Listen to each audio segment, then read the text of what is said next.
क्या आप अपने एक्ने से परेशान हो? एक्ने टीनेज में आता है और 30 साल तक रहता है। कई केसेस में वो 20s में आता है जिसको एडल्ट ऑनसेट कहते हैं और उससे भी लंबा चलता है। एक्ने क्रॉनिक कंडीशन है यानी कि लॉन्ग टर्म है, तो आप हमेशा अपने डर्मेटोलॉजिस्ट के पास भाग कर तो नहीं जा सकते। कई चीजों के बारे में आपको खुद नॉलेज होनी चाहिए, जैसे क्लेंजर्स, एक्टिव्स क्या यूज करने हैं, क्या डाइट खानी है हमें एक्ने में। तो आज इस वीडियो में मैं आपसे इन सब चीजों के बारे में बात करने वाला हूँ और फिर मैं आपको ये भी बताऊंगा कि किस स्टेज पे आपको डेफिनेटली अपने डॉक्टर डर्मेटोलॉजिस्ट के पास जाना चाहिए।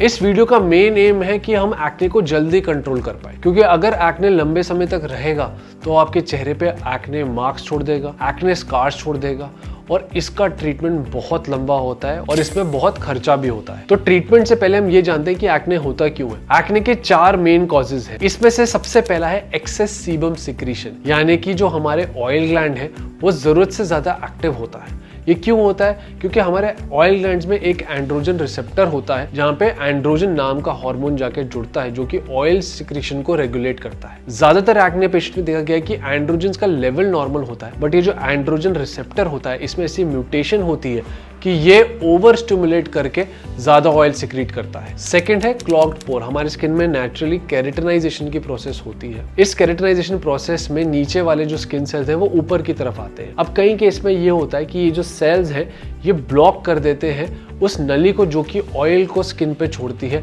और इसके वजह से हो जाता है क्लॉग्ड पोर्स। तीसरा कारण है क्यूटी बैक्टीरियम एक्ने। अगर ये बढ़ जाता है हमारे फेस पे, ये नॉर्मली भी हमारे फेस पे होता है बट कुछ केसेस में बढ़ जाता है और ये एक्ने कॉज करता है। और फाइनली इम्यून रिएक्शन। ये जो बैक्टीरिया है इसके अगेंस्ट हमारी बॉडी इम्यून रिएक्शन करती है जिसके वजह से हमें रेडनेस होती है, थोड़ी पेन होती है। कई केसेस में हमारी इम्यूनिटी अपने आप भी ओवर एक्टिव होती है।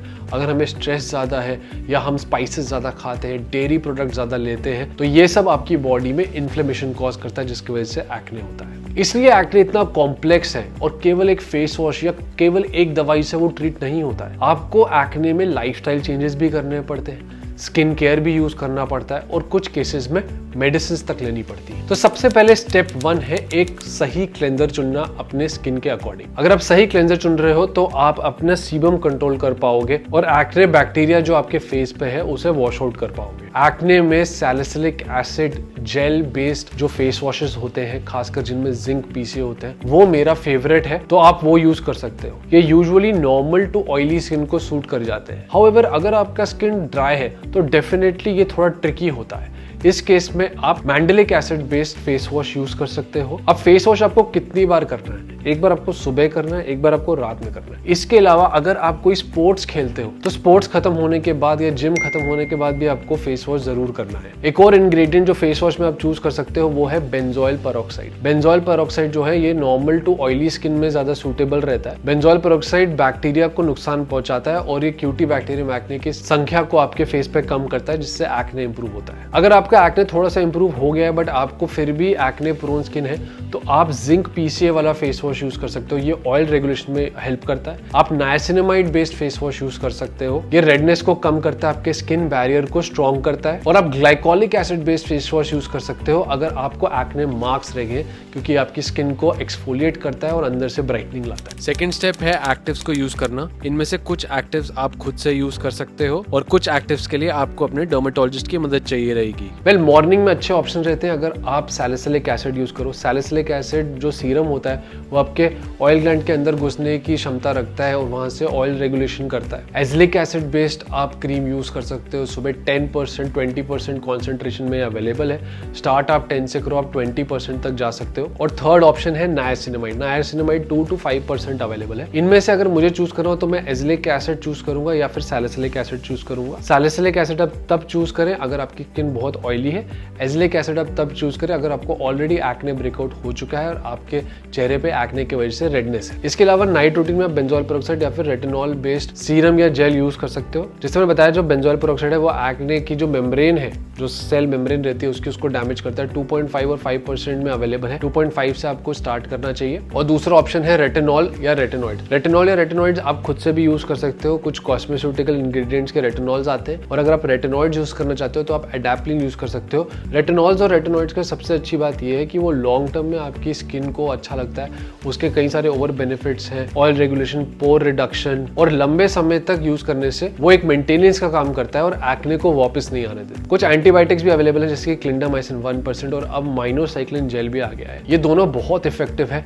3 मंथ्स तक आप इसे मैक्सिमम यूज कर सकते हो क्योंकि 3 मंथ्स के बाद बैक्टीरिया जो होता है वो इनसे लड़ने की क्षमता बना लेता है। माइनोसाइक्लिन जेल जो है उसमें एक हल्की प्रॉब्लम रहती है कि वो थोड़ा येलो टिंट छोड़ता है, तो आप उसे केवल रात में ही यूज कर सकते हो। दिन में अगर आप यूज करोगे तो ऐसा लगेगा जैसे आपने हल्दी लगाई हुई है। कुछ नॉर्मल एंटीबायोटिक क्रीम जैसे कि फ्यूसिडिक एसिड 2%, ऑक्सासिन भी आप यूज कर सकते हो। ये जो एंटीबायोटिक्स होती हैं ये भी 3 महीने तक ही यूज की जा सकती हैं। कुछ एंटीबायोटिक्स जो लोग पहले यूज करते थे, सोफ्रामाइसिन, नाइडोफ्लॉक्सासिन, ये इतना अच्छा काम नहीं करती है एक्ने में और ये आपको अवॉइड करनी चाहिए। अगर आपको एक पस वाला दाना हो जाता है तो लोग कई बार पूछते हैं कि हमें क्या यूज करना चाहिए। पहले इस केस में आप क्लिंडामाइसिन और बेंजोइल पेरोक्साइड उस पर लगा सकते हो। कुछ कॉम्बिनेशन अवेलेबल है जो कि बेंजोइल पेरोक्साइड और एडाप्लिन के हैं, वो भी आप उस पॉइंट पे लगा सकते हो। ध्यान रखिए कि जब आप एक पॉइंट पे लगाते हो तो वहां पे इरिटेशन के चांसेस बढ़ जाते हैं, तो बहुत कम मात्रा में आपको अप्लाई करना है और दिन में एक ही बार करना है। बेटर हमेशा एक्ने ट्रीटमेंट में यही रहता है कि आप चाहे कोई भी एक्टिव यूज करो, आप उसे ऑल एक्ने प्रोन एरियाज में लगाओ। ये होते हैं आपका फोरहेड, चीक, आपकी मैंडिबल बोन वाला एरिया, नोज एरिया, आंखों के पास और मुंह के पास आपको लगाने की जरूरत नहीं है क्योंकि यहाँ पर ऑयल ग्लैंड्स नहीं होते तो आपको एक्ने नहीं होता। स्टेप 3 पे चलते हैं। इसमें आता है लाइफस्टाइल मॉडिफिकेशन। देखो स्किन केयर तो अपना इंपॉर्टेंट है ही, बट एक्ने एक लाइफस्टाइल डिजीज भी है, तो कुछ चीजों का हमें उसमें ध्यान रखना है। पहले तो हम डाइट की बात कर लेते हैं, ये काफी कंट्रोवर्शियल रहता है। डेयरी में काउ मिल्क का सबसे ज्यादा एविडेंस है कि वो एक्ने कॉज करता है क्योंकि काउ मिल्क के अंदर एक तो ग्लूकोज स्पाइक ज्यादा होती है और सेकंड उनके अंदर काउ के हार्मोन्स होते हैं जो आपके अंदर एक्ने कॉज कर सकते हैं। दही और चीज थोड़े बेटर है क्योंकि उनमें इंसुलिन स्पाइक कम होती है, बट ये भी आपको मॉडरेशन में खाना चाहिए, बहुत ज्यादा नहीं लेना है। हमारे इंडियन परिवारों में काफी फोकस होता है कि डेयरी कंज्यूम करो, नहीं तो आपके में स्ट्रेंथ नहीं आएगी। इसके लिए आप गूगल सर्च करके अपने पेरेंट्स को दिखा सकते हो क्योंकि काफी सारा एविडेंस जो है अब वो गूगल पे अवेलेबल है against dairy, specially in acne. मैं आपको रिकमेंड करूंगा कि आप नॉन डेयरी मिल्क जैसे कि आलमंड मिल्क या फिर सोया मिल्क के लिए जा सकते हो। सेकंड चीज है शुगर। हाई शुगर अगर हम लेते हैं तो हम इंसुलिन ज्यादा सिक्रेट करती है बॉडी, उसके साथ सिक्रेट होते हैं कई सारी प्रोटीन जो आपको एक्ने कॉज करती है। तो शुगर भी आपको डेफिनेटली कट करनी है, खासकर प्रोसेस शुगर जो कि चॉकलेट, सोडा और केक्स में होती है। तो इसकी जगह आपको क्या खाना चाहिए, आप ग्रीन लीफी वेजिटेबल दे सकते हैं, ये इन्फ्लेमेशन रिड्यूस करती है। नट्स एंड सीड्स आप बढ़ा सकते हैं, इन पे एसेंशियल फैटी एसिड्स होती है जो कि आपके स्किन बैरियर को इनहैंस करती है। और प्रोबायोटिक चीज जैसे योगर्ट आप मॉडरेशन में ले सकते हैं। प्रोबायोटिक्स आपके गट हेल्थ को इंप्रूव करते हैं। इसके साथ आपको ध्यान रखना है कि जब भी आप स्वेट करें, आप फेस वॉश करें, पिलो केसेस को आप एवरी वीक बदल सकते हैं। मोबाइल स्क्रीन को आप हर 3 दिन में कम से कम साफ करें। अपने फेस को बार बार टच ना करें।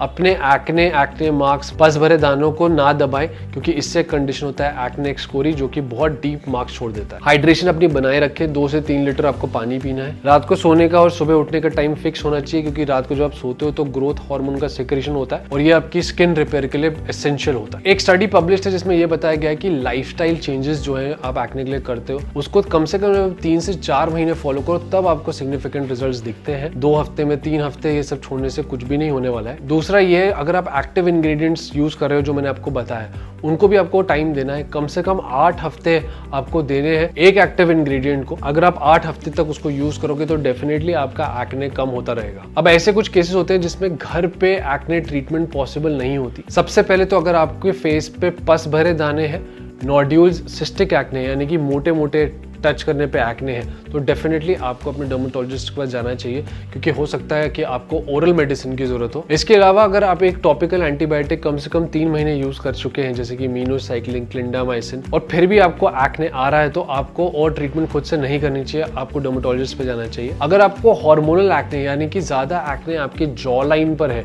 ये काफी रेजिस्टेंट होता है टॉपिकल ट्रीटमेंट के लिए और इस केस में भी आपको अपने डर्मेटोलॉजिस्ट की हेल्प लेनी पड़ेगी। फाइनली अगर आपका एक्ने हील हो चुका है और अब उसमें मार्क्स और स्कार्स रह चुके तो मार्क्स के लिए डेफिनेटली आप कुछ स्किन लाइटनिंग मॉलिक्यूल्स यूज कर सकते हो। मैंने कई सारी वीडियोस बनाई है स्किन लाइटनिंग में, आप वो वीडियोस देखकर एंटी पिगमेंट क्रीम अपने लिए चूज कर सकते हो जो कि एक्ने मार्क्स को रिड्यूस करेगी। और फाइनली अगर आपके फेस में गड्ढे हो चुके हैं एक्ने की वजह से तो कोई भी होम ट्रीटमेंट उसमें काम करने वाला नहीं है, आपको अपने डर्मेटोलॉजिस्ट के पास जाना पड़ेगा। गड्ढों को केवल और केवल फिजिकल ट्रीटमेंट से, वो माइक्रोनीडलिंग हो सकती है, लेजर ट्रीटमेंट हो सकती है, उससे ही हम ठीक कर सकते हैं और आपकी स्किन को वापस उठा सकते हैं जिससे कि आपके पिट्स जो है वो कम दिखाई। तो ये थी मेरी वीडियो एक्ने पे। एक्ने एक फ्रस्ट्रेटिंग प्रॉब्लम है, उसमें पेशेंस चाहिए। आप पहले डेफिनेटली खुद ट्राई कर सकते हो उसको घर में ट्रीट करने का। जो चीजें मैंने आपको इस वीडियो में बताई वो आप कम से कम 6 से 8 हफ्ते तक करके देखो कि आपको कैसा रिजल्ट आ रहा है। अगर आपके कोई क्वेश्चंस हैं एक्ने को लेकर, एक्ने के ट्रीटमेंट को लेके, तो नीचे डेफिनेटली कमेंट सेक्शन में आप छोड़ो। आई होप ये वीडियो आपको पसंद आई और इस वीडियो को देखने के बाद आपको एक्ने के बारे में बेटर नॉलेज हो और आप अपने एक्ने को बेटर ट्रीट कर पाओगे खुद से घर पे। आप हमारे चैनल को सब्सक्राइब कर सकते हैं अगर आपको स्किन और हेयर रिलेटेड वीडियोस देखना अच्छा लगता है। मैं लाता रहूंगा ऐसी ही कई सारी वीडियो। मिलते हैं अगली वीडियो में, तब तक के लिए गुड बाय।